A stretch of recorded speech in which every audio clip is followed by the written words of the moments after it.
Un saludo muy especial, amados hermanos. Les habla Sergio Ruiz, pastor de la Iglesia Bautista Reformada La Gracia de Dios en Medellín, una iglesia hermana de ustedes. Les saludo en el amor del Señor. Esta clase es especialmente para nuestros hermanos de la Iglesia Ciudad de Dios de Cali, donde nuestro querido hermano, el pastor Jaime Cardoso, allí estuvimos hace algún tiempo cercano, disfrutando bastante, compartiendo con ustedes y disfrutando del amor en Cristo que nos es común. Van a empezar a ustedes a estudiar la confesión de fe de la Iglesia, la que será la declaración doctrinal oficial de la Iglesia, y el pastor Jaime me ha pedido que presente para ustedes una introducción de la confesión de fe que usamos los bautistas reformados clásicos, que es la confesión de fe de Londres de 1689. Así que con el mayor de los gustos me encuentro hoy grabando esta clase para ustedes, hermanos, con mucho amor, y comenzamos entonces el estudio de la confesión de fe, que va a ser la confesión oficial de la Iglesia Ciudad de Dios. Vamos entonces a entrar en materia. La palabra de Dios nos dice que la Iglesia es columna y baluarte de la verdad, como vemos en 1 Timoteo capítulo 3, versículo 15. Pablo escribe a Timoteo y le dice que la Iglesia es columna y baluarte de la verdad. La Iglesia es el lugar donde adoramos a Dios. Lo principal de la Iglesia es la adoración pública a Dios, pero dentro de esa adoración pública a Dios, la Iglesia debe hacerla en el marco de la verdad que Dios le ha regalado. Dios nos ha entregado su verdad y por tal razón nosotros somos guardianes de la verdad y debemos adorar a Dios públicamente en el marco de la verdad. Así que nuestra función principal es adorar a Dios, pero lo debemos hacer preservando la verdad. Así que tenemos un compromiso con la verdad de Dios. Tenemos que preservarla, tenemos que defenderla, tenemos que difundirla. Y por eso la Iglesia, en busca de la protección, la preservación y la difusión de la verdad, ha establecido estas estrategias que conocemos como confesiones de fe de la Iglesia. ¿Qué es una confesión de fe? Una confesión de fe es una declaración completa, precisa y ordenada de las principales enseñanzas de la palabra de Dios. Eso es una confesión de fe, una declaración completa, precisa y ordenada de las principales enseñanzas de la palabra de Dios. La Biblia nos muestra que cuando el pueblo de Dios recibe la verdad, el pueblo de Dios comunica la verdad a otros seres humanos y se la comunica entre ellos mismos. Y esas frases, esas palabras y esas declaraciones de la verdad que Dios nos ha transmitido es lo que llamamos una confesión de fe. En el Antiguo Testamento, por ejemplo, vemos que algunas declaraciones claves de la verdad que Dios entregó a Moisés se convirtieron en confesiones diarias, confesiones permanentes de la verdad de Dios dentro de esa nación, dentro del pueblo judío. En Deuteronomio 6 vemos el famoso credo judío. De hecho, a las confesiones de fe también se les conoce como credos. En el hebreo se conoce como la Shema judía. Los judíos, por la mañana y por la noche, recitaban este credo. Escucha, Israel, Jehová nuestro Dios, Jehová uno es. Esa frase es una declaración de la unicidad de Dios. Hay un único Dios viviente y verdadero. Los pueblos que estaban alrededor del pueblo hebreo tenían muchos dioses, eran politeístas. Así que esta declaración de fe, esta confesión de fe, decía la verdad, decía que no hay muchos dioses, sino que hay un solo Dios. Y esta declaración quedó en las Sagradas Escrituras, llegó a ser parte de las Sagradas Escrituras, pero era una confesión de fe oral que los hebreos hacían todos los días, mañana y noche recitaban delante de sus hijos la Shema judía. Así que una vez recibimos la verdad se convierte en declaraciones, la verdad se convierte en confesiones. Igual sucede en el Nuevo Testamento. En el Nuevo Testamento, en la epístola a los Romanos, el apóstol Pablo nos dice que si confesares con tu boca que Jesús es el Señor y creyeres en tu corazón que Dios le levantó de los muertos, serás salvo. Romanos capítulo 10. Pues bien, en el primer siglo, los romanos, el emperador, el imperio romano, estaba obligando a los creyentes a confesar, a declarar que el César es Dios y a rendirle sacrificios al César.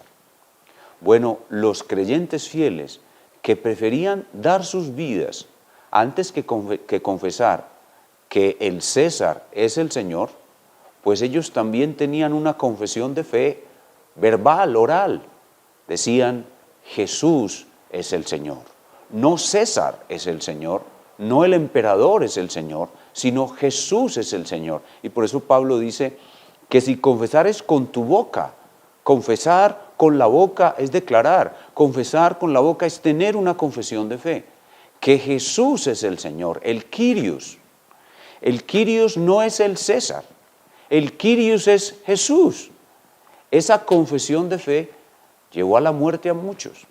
Y esos son como pequeños principios de lo que es una confesión de fe. Es una declaración oral, luego vamos a ver que se convierten en declaraciones escritas de la verdad que Dios nos ha entregado. Igualmente, en otras secciones del Nuevo Testamento se ven algunas de las declaraciones primitivas, confesiones primitivas de la fe de la iglesia que se convirtieron en cánticos,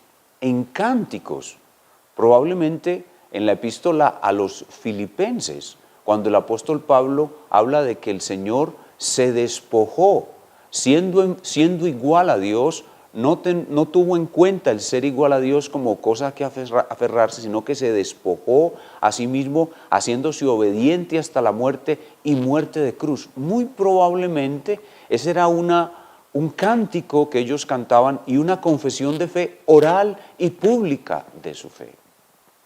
Entonces, la confesión de nuestra fe se convierte en una necesidad después de que nosotros recibimos la verdad. Después de que recibimos la verdad, tenemos que confesar al mundo la verdad y podemos hacerlo de manera oral o también por escrito. Y eso es una confesión de fe, es una declaración, bueno, la oral la dejamos para la historia, pero ahora vamos a hablar de una declaración de fe escrita que es completa, precisa y ordenada de las principales enseñanzas de la palabra de Dios. Y ahora vamos a ver que la iglesia, aparte de estos ejemplos primitivos que he dado, ha tenido varias y muy importantes confesiones de fe. Para darles un ejemplo de la importancia que tiene tener una confesión de fe, y es mejor tenerla por escrito que simplemente a través de tradiciones orales. Para darles un ejemplo de la importancia de esa confesión de fe por escrito, traten de responder la siguiente pregunta. Voy a hacerles una pregunta y ustedes traten de responderla antes de que yo dé la respuesta. La pregunta es la siguiente: ¿cuál de estas dos opciones es la correcta? Escuchen. Opción A: hay un solo Dios que subsiste en tres personas. Esa es la opción A. Opción B: hay un solo Dios que se manifiesta en tres personas. Esa es la opción B. Repito. Opción A: hay un solo Dios que subsiste en tres personas. Opción B: hay un solo Dios que se manifiesta en tres personas. Las dos declaraciones solo se diferencian en una palabra. En la opción A decimos que Dios subsiste en tres personas, y en la opción B decimos que Dios se manifiesta en 3 personas. Pregunta, ¿cuál es la respuesta correcta? Piénsalo por un momento. Ahora da tu respuesta. Si tu respuesta es la opción B, que hay un solo Dios que se manifiesta en 3 personas, estás incurriendo en una terrible herejía que se conoce con el nombre de sabelianismo o unitarismo. La respuesta correcta, la opción única, correcta y verdadera, la que viene del cielo, es la opción A. Hay un solo Dios que subsiste en 3 personas. Noten cómo una sola palabra diferencia la doctrina de la Trinidad del unitarismo, que es una herejía. Y eso les muestra que es una confesión de fe y nos introduce en la necesidad que tenemos de tener una confesión de fe. Esa es la segunda pregunta que vamos a responder. ¿Debemos tener una confesión de fe? Espero que por lo que ya he dicho, vuestra respuesta sea una franca y categórica afirmación. Sí, debemos tener una confesión de fe, una declaración escrita que sea completa, precisa y ordenada de todas las verdades fundamentales que enseña la Biblia. Espero haberlos persuadido de esto y que entiendan por qué ahora la Iglesia Bautista Reformada, Ciudad de Dios, necesita una confesión de fe y por qué hemos comenzado este estudio de una confesión de fe para que sea adoptada como la confesión de fe oficial de la Iglesia. Cuando nos introducimos en este tema, siempre encontramos oposición. Algunos van a decir, pero ¿no es suficiente con la Biblia? ¿No es la Biblia nuestra confesión de fe? La verdad es que hay muchos que dicen creer en la Biblia y enseñan terribles herejías, empezando por los mismos unitarios que acabo de mencionar, siguiendo por los falsos testigos de Jehová. Ellos dicen creer la Biblia y enseñan una de las cosas más horribles que hay sobre la paz de la tierra, anticristianas, que es decir que Jesús no es Dios. Entonces, muchos dicen creer en la Biblia, pero no enseñan lo que la Biblia enseña. Necesitamos diferenciarnos de ellos. Otros se niegan a tener confesiones de fe por otras razones, pero normalmente son muy superficiales en su fe. La gran mayoría de las iglesias que se niegan o que no tienen una confesión de fe son muy superficiales en su fe. Entonces, este es el segundo elemento. Sí debemos tener una confesión de fe. ¿Por qué? Porque la verdad debe ser atesorada, la verdad debe ser valorada, debe ser identificada, debe ser defendida, debe ser propagada. La verdad es como un tesoro y nosotros guardamos ese tesoro en un baúl para protegerlo. Bueno, ese tesoro, ese baúl es nuestra confesión de fe. Nuestra confesión de fe es el baúl, el tesoro es la verdad que Dios nos ha dado y el baúl donde lo guardamos, donde lo protegemos, lo atesoramos, lo difundimos, es la confesión de fe. Una confesión de fe que sea bíblica, una confesión de fe que realmente proteja ese tesoro y que permita que sea conocido por otros fácilmente. Entonces, atesoramos la verdad en una confesión de fe. ¿Qué beneficios nos trae una confesión de fe? Bueno, ya he mencionado algunos. La defensa de la verdad. Con la confesión de fe le podemos decir a otras personas, miren, esto es lo que nosotros creemos y así defendemos la verdad. La unidad en la iglesia. No podemos tener unidad en la iglesia si todos no creemos lo mismo. Así pues, para hacernos miembros de la iglesia, todos debemos creer lo mismo, tener una confesión de fe. No hay unidad si no hay una misma doctrina para todos y la confesión de fe unifica las mentes para que pueda existir esa unidad doctrinaria. Otra ventaja es la evaluación de las enseñanzas de los ministros de la iglesia. Vamos a tener maestros parados en el púlpito de nuestra iglesia y siempre vamos a tener que evaluar lo que ellos dicen. ¿Cómo lo vamos a evaluar? A la luz de la Biblia, pero tenemos ya la confesión de fe como un punto en el que ya estamos de acuerdo, así que si algún maestro llega al púlpito de nuestra iglesia y enseña algo que está fuera de nuestra confesión de fe, nosotros vamos a reclamar a ese maestro porque nos está llevando fuera de nuestra confesión de fe, que es la que hemos dicho está de acuerdo con la Biblia. Otra ventaja de tener una confesión de fe es que tenemos continuidad histórica. Hermanos, nosotros no vamos a ser los primeros en tener una confesión de fe. Las confesiones de fe las ha usado el pueblo de Dios en todas las épocas de su historia. Y al tener nosotros una confesión de fe que tiene mucha similitud con esas confesiones de fe antiguas, estamos entroncando nuestra iglesia, la estamos uniendo a todo ese grupo de fieles guerreros del pasado que defendieron la verdad como la estamos defendiendo nosotros. Así que una confesión de fe que viene ya de siglos atrás nos conecta con el glorioso pasado de nuestra iglesia y nos da un sentido de continuidad histórica. Nosotros somos la iglesia de Jesucristo que a través de 21 siglos ha defendido la verdad que Dios dio a su pueblo. ¿Cuál verdad? Esta verdad, la verdad que está en la Escritura y que nosotros hemos definido y defendido a través de esta confesión de fe.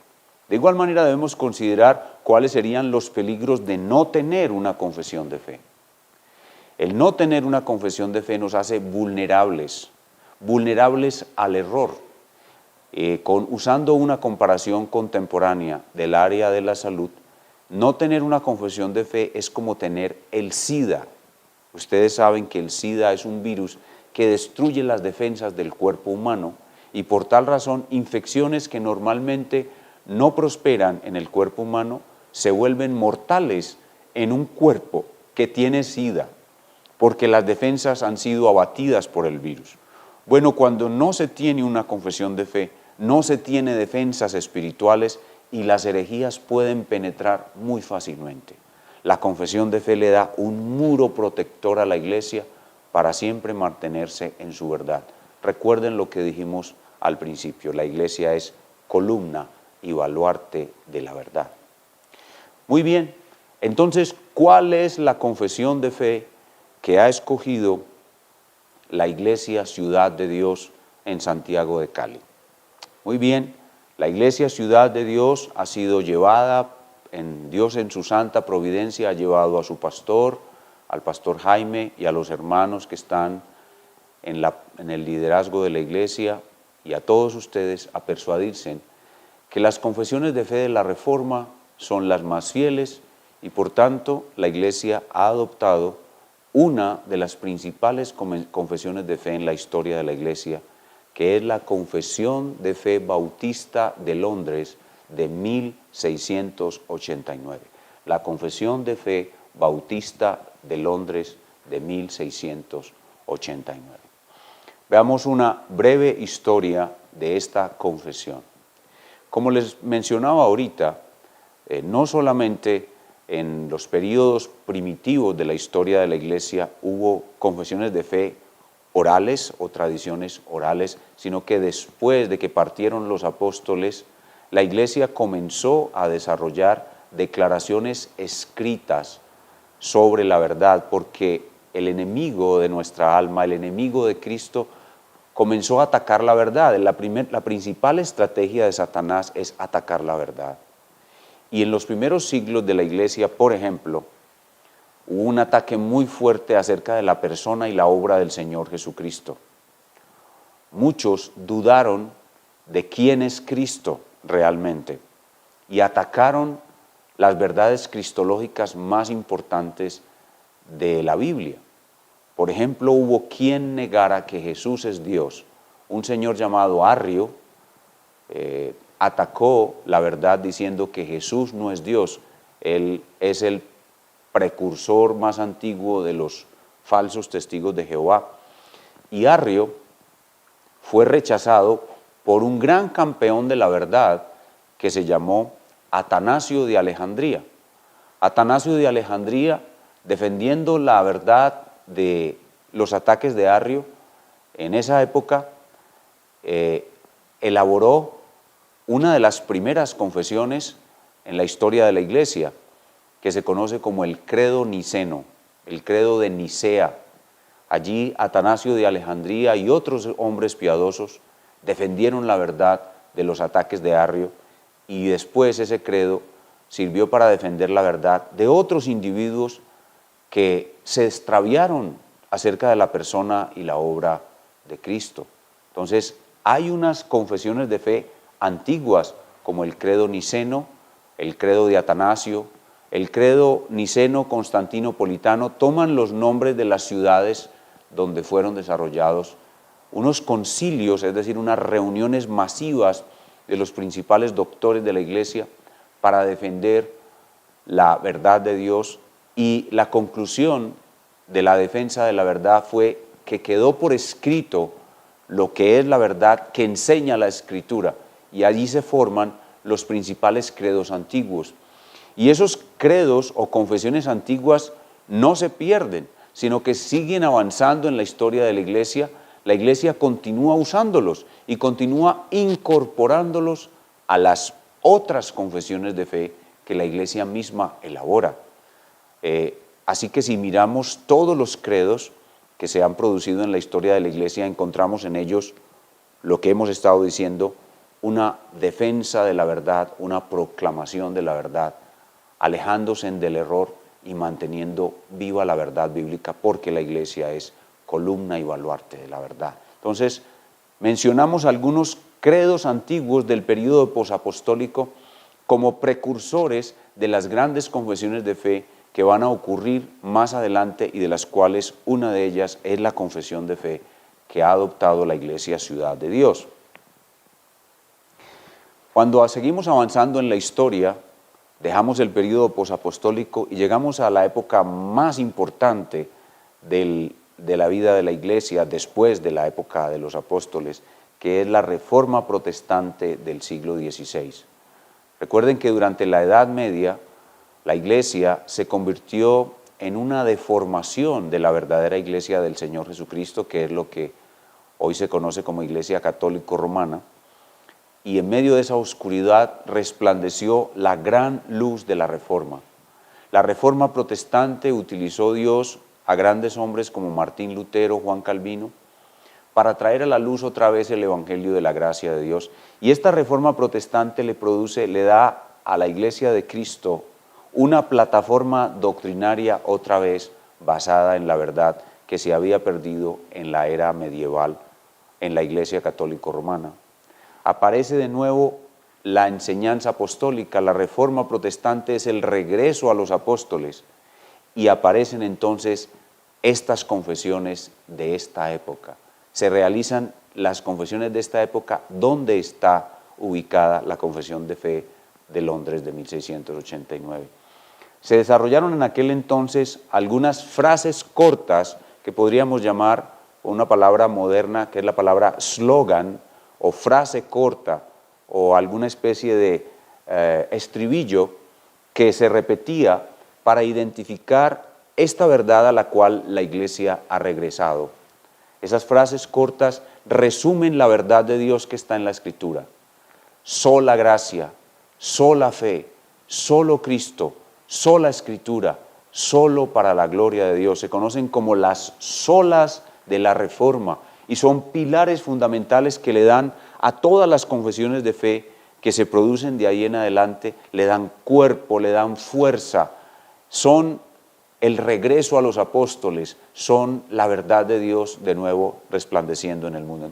Entonces en este periodo de la Reforma surgen las más grandes confesiones de fe, entre las cuales está la Confesión de Fe de Londres de 1689, que es la que vosotros estaréis estudiando en estas clases para la formación de la membresía de vuestra iglesia. Estas fotografías son de los dos grandes pioneros de la Reforma: Martín Lutero, punta de lanza de la Reforma, y Juan Calvino, el gran sistematizador, el gran desarrollador, el hombre que influenció todo el mundo conocido con la fe bíblica, con el verdadero conocimiento de la gracia de Dios. Es en la forma como el Espíritu Santo usó a estos dos hombres que aparecen las grandes confesiones de fe, de las cuales la confesión que vuestra iglesia está adoptando tiene su origen.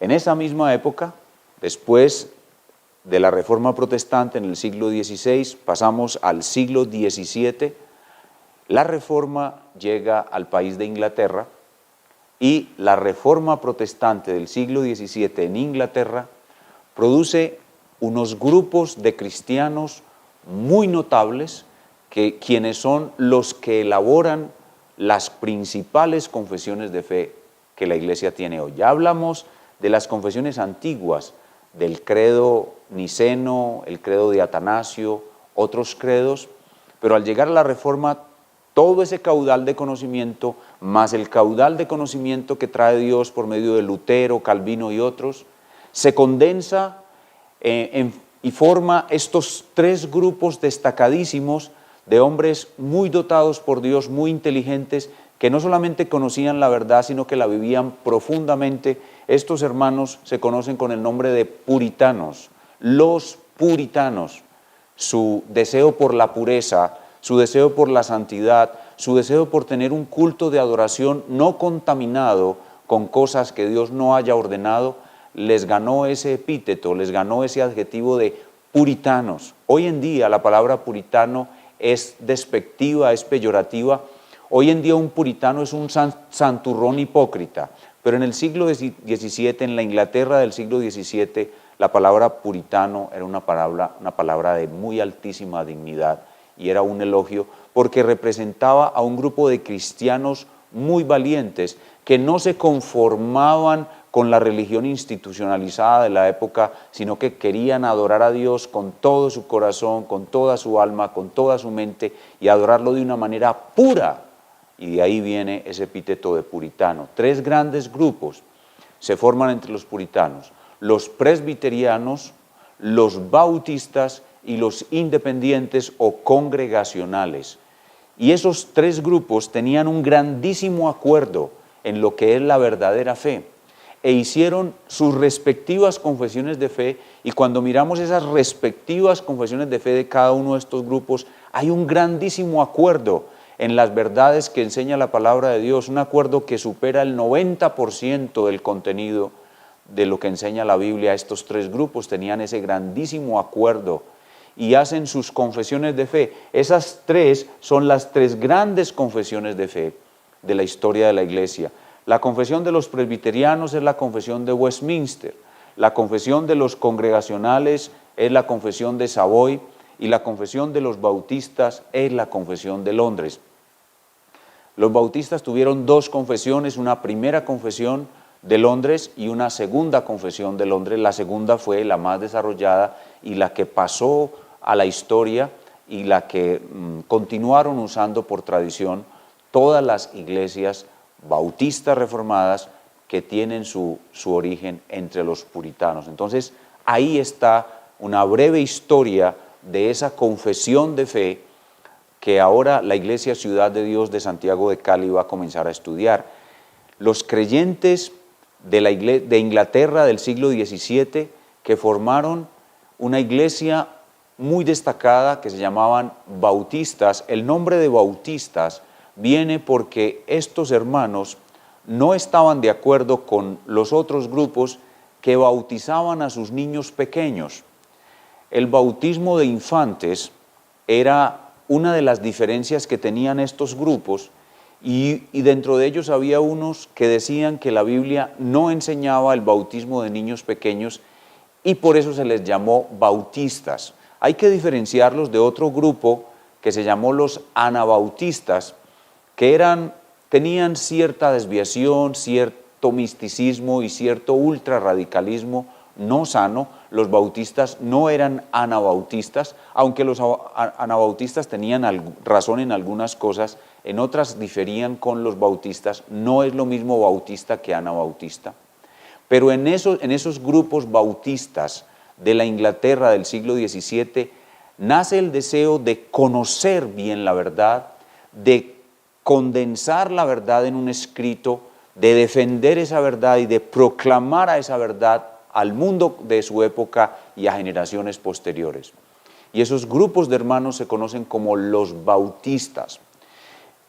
Una primera confesión de Londres, estas confesiones se realizan por allá en 1640, 1647, por esa zona, por ese rango de tiempo se realizan esas confesiones. La primera confesión bautista está por allá en 1670, por ahí en esa década, y la realizan un pequeño grupo de iglesias de Londres que eran bautistas, ya expliqué en qué consiste, bautizaban solo creyentes, no niños, y esa primera confesión de fe de Londres, juntamente con la confesión de Westminster y con la confesión de Savoy, son el material que luego otros hermanos muy dilectos, muy inteligentes, en 1689, toman todos estos materiales, los analizan con mucho cuidado, sacan ese común acuerdo doctrinario que tienen con esas otras confesiones, Westminster, Savoy, la primera de Londres, y ese grupo de hermanos, un grupo de hermanos muy dilecto, muy entendido, muy inteligente, muy sabio en el Señor, toman todo ese acuerdo doctrinario y elaboran la Confesión de Fe de Londres de 1689, que es más que todo una recopilación de ese gran acuerdo que había en el siglo XVII, en la Inglaterra puritana del siglo XVII, y añaden tan solo unos pocos párrafos nuevos a todo ese material que ya se conocía, de tal suerte que en la Confesión de Fe de Londres de 1689 se encuentra el gran tesoro que hay en la Confesión de Fe de Westminster, que es una confesión magnífica que fue realizada por los mejores doctores de la iglesia de esa época, lo mismo el tesoro de la Confesión de Savoy, que habían hombres muy destacados allí entre los congregacionalistas, hombres muy doctos, como algunos muy famosos como John Owen, Thomas Goodwin y otros grandes teólogos, doctores de la época. Así que toda esa sabiduría, todo ese tesoro de la Confesión de Westminster, de la Confesión de Savoy, de la primera Confesión de Londres, lo toman estos hermanos bautistas de la época y lo resumen y lo condensan y sacan esta preciosa confesión que es la Confesión de Fe de Londres de 1689. Entonces, esta estampa, esta figura es para recordar ese ancestro puritano. Esa palabra de aquí en adelante va a ser importante en el resto de sus vidas, hermanos. Muchos de ustedes sé que están llegando apenas a la fe reformada, apenas están entendiendo estas cosas y no tenían un contacto con esta palabra en su sentido histórico adecuado. La palabra puritano de aquí en adelante va a ser importante para usted. Aquí está otra imagen de los puritanos. Algunos de ellos fueron los que viajaron de Inglaterra a Norteamérica queriendo adorar a Dios con una limpia conciencia, y ellos fueron los precursores de Norteamérica, de lo que es hoy los Estados Unidos. Un grupo pequeño de unos 70 hombres con sus familias viajaron desde Inglaterra huyendo de la persecución. Estos hermanos escribieron esta confesión en medio de grandes persecuciones porque la monarquía a veces los perseguía, a veces los favorecía, y había en esa época en Inglaterra una lucha entre el rey y el parlamento y unos conflictos políticos terribles. Así que ellos, huyendo de la persecución y de ese conflicto, llegaron a Norteamérica y fundaron lo que es hoy Norteamérica en un barco muy famoso que se llama el Mayflower.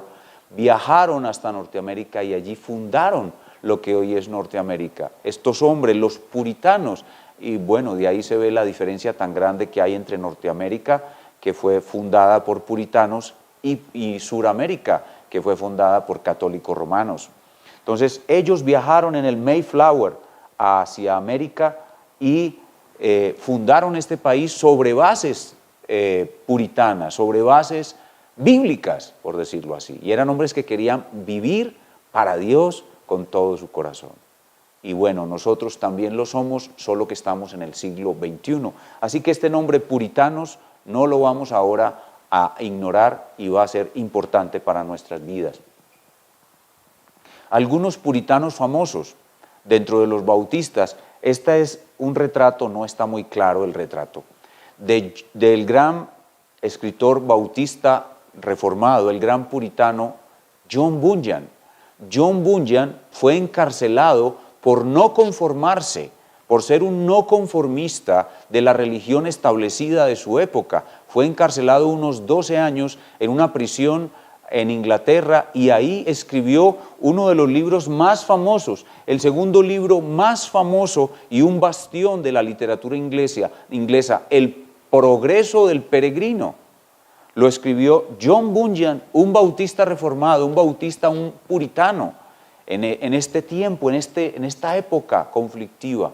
Escribió este grandioso libro, El progreso del peregrino, el segundo libro más vendido después de la Biblia, El progreso del peregrino, el segundo libro más traducido a idiomas en el mundo, El progreso del peregrino. Lo escribió un bautista reformado, un puritano de esta época. Otro hombre muy destacado que se le llama el príncipe de los puritanos, del ala congregacional, John Owen, un hombre destacadísimo, un verdadero doctor de la iglesia. Sus escritos, sus enseñanzas han permanecido a lo largo de los siglos. Así que esta confesión de fe tiene las enseñanzas y el análisis bíblico de las mentes más brillantes, probablemente de la historia de la humanidad, después del apóstol Pablo. Obviamente la mente más brillante es la de nuestro Señor Jesucristo, pero luego del Señor Jesucristo está el apóstol Pablo, luego del apóstol Pablo está San Agustín, y San Agustín, no mencioné ahora a San Agustín, pero él está involucrado en la época posapostólica, en la defensa de la verdad, de la doctrina de la salvación. Y después de San Agustín viene Juan Calvino. Juan Calvino, sin duda, una de las mentes más brillantes, y todos estos puritanos aprendieron con Juan Calvino. Ellos estudiaban allá en la Universidad de Ginebra, donde Juan Calvino los preparaba para ir a fundar iglesias a Inglaterra. Todos estos puritanos aprendieron con Juan Calvino, y aquí está este hombre, John Owen, un gran puritano. Así que estas confesiones de fe tienen los mejores dones, las mejores mentes del análisis bíblico para verificar esas doctrinas y explicarlas y condensarlas de manera completa, precisa y ordenada. El gran John Owen. Hay otro de los congregacionalistas muy famoso ya en territorio americano, Jonathan Edwards, otro gran hombre de Dios, otro gran puritano. Él no participó en la formación de estas confesiones de fe, pero sí en su difusión, en la difusión de la verdadera fe reformada ya en territorio americano, el grandísimo teólogo Jonathan Edwards. Aquí les traigo algunas estampas de estas confesiones de fe. Esta es una imagen de la confesión de fe de Westminster. Son algunos nombres difíciles de pronunciar para nosotros de habla hispana. Westminster es el nombre de una capilla, de una abadía, de un castillo, donde se realizó esta gran reunión durante 4 años para escribir esta grandísima confesión de fe, que es base fundamental de la confesión de fe de Londres. Esta es una estampa de la confesión de fe bautista de 1689, precisamente la que vamos a comenzar a estudiar.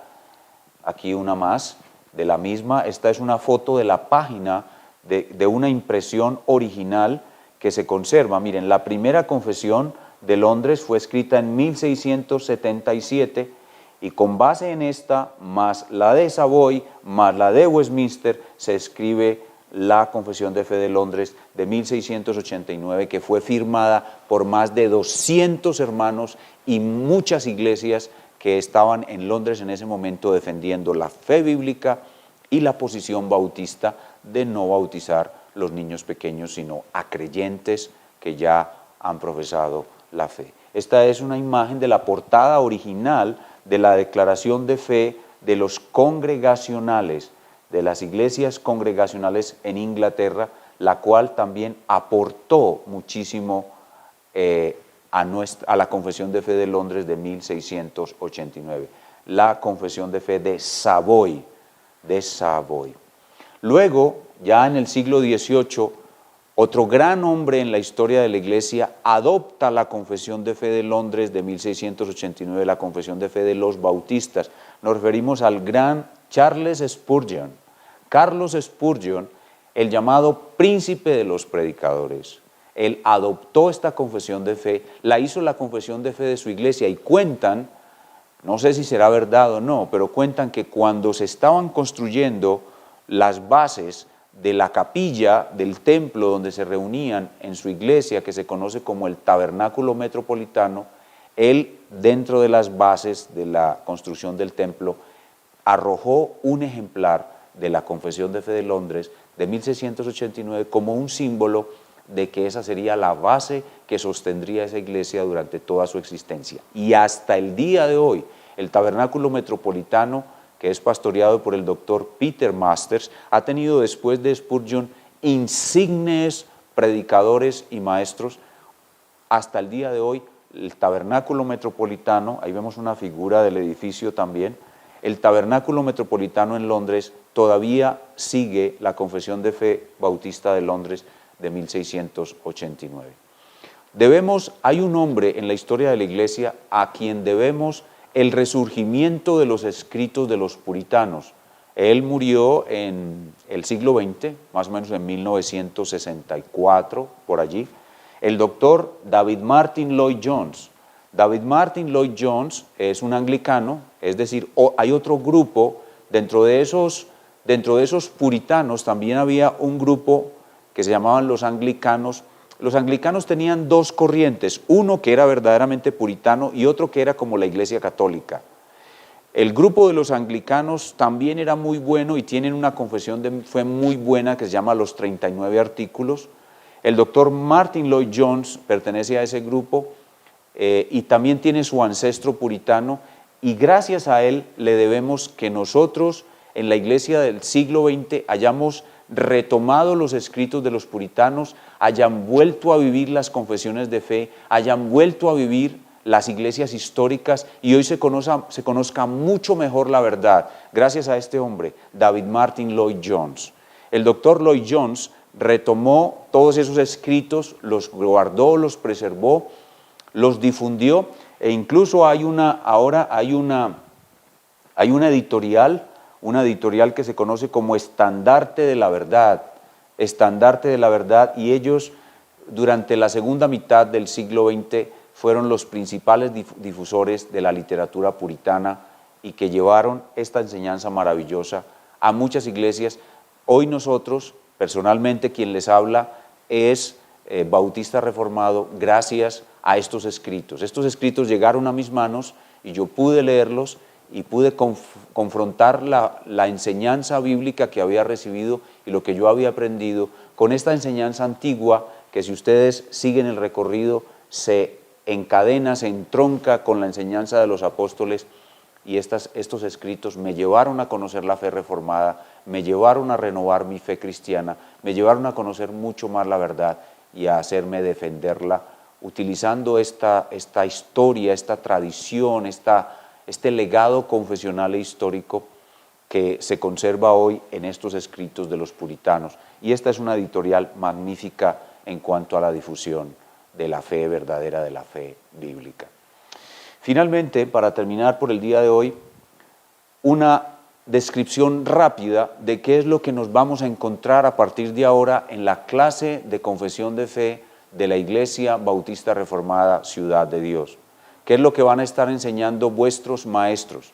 La Confesión de Fe de Londres de 1689 trae los principales temas que la Biblia misma trae, y estudiarlos en ese orden va a traer mucho beneficio a vuestras vidas.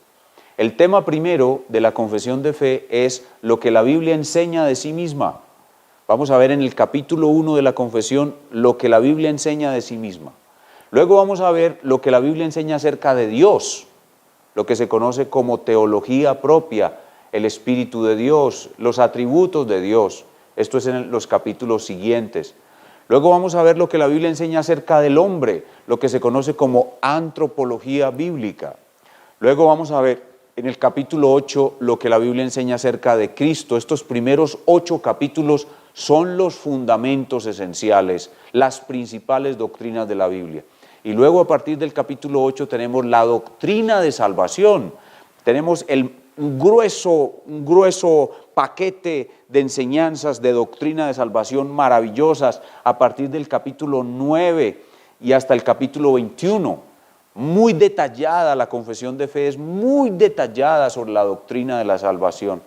Y luego nos habla la confesión de 3 instituciones muy importantes: la familia, el Estado y la Iglesia. Hay unos pocos capítulos que nos definen el matrimonio, hay otro capítulo que es sobre la autoridad civil, el gobierno civil, y luego la Iglesia que toma mucha fuerza al final de la confesión. La confesión al final tiene un grueso paquete de enseñanzas sobre eclesiología y termina con los últimos capítulos sobre el futuro, sobre la doctrina acerca del futuro, es lo que llamamos la escatología. Y esto es lo que ustedes van a encontrar. La confesión de fe es un pequeño tratado de teología sistemática. La teología sistemática ordena los principales temas de la Biblia y los presenta en un orden lógico que hace mucho más comprensible la fe cristiana, y esto va a ser de gran utilidad para vuestra madurez y vuestro crecimiento espiritual. Así pues que